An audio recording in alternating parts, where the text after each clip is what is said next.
Okay, so here Gordon Ryan has Victor Hugo with these double underhooks. He's got this connection here of his knee to his elbow, so this helps keep force. So he's got some force off his knee, pushing into his elbow, which is then again pushing into these double underhooks to keep these arms forwards. And you can see he's trying to make a bit of an angle, so you can see he's shifting his weight over this side. And what he wants to do is he wants to try and shelf his knee, ideally under Victor's head. So you can see here, what Gordon's tried to do here is lift up on the head, and ideally he wants his head resting on his thigh here. So if he can lift his head up here, he can create some kind of arching pressure, which makes it very difficult for Victor to, to kind of bridge or move off.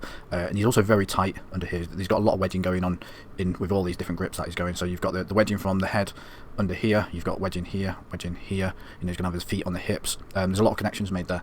Right, so you can see here that Gordon, because he hasn't got that head shelved and kind of he's losing the elbow there, so you can see he's kind of slipping through, and he hasn't got control. He hasn't got this looped connection around here to be able to lift Victor Hugo up and position his head onto his thigh there.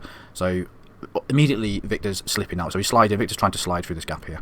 Okay, so Gordon's kind of realising that at this point, and he's going for a kind of a plan B. You can see here he's going for the armbar. He's tried to hook through here, but you can see again he knows he's losing it. As he realises he's losing it, and as he realises Victor Hugo's sitting up in this direction here, he's going to pull this leg out and he's going to place it in between this gap here to set up the triangle. So you can see here this is a nice setup here for this ankle Senkaku ankle triangle. So there's a bit of a problem. So you see Gordon, he's also got the arm as a backup if he needs the arm there, but that also allows Victor to frame off the hip. So you can see Victor's pushing, he's got this frame, and he's got this elbow pressure in this direction pushing off of Gordon's hip. Okay, and you can also see him in a second that he understands if he's got two hands inside or two hands outside, he can defend this triangle. And you can see in a second he just takes that arm and he feeds it onto the inside, so he's safe from the triangle.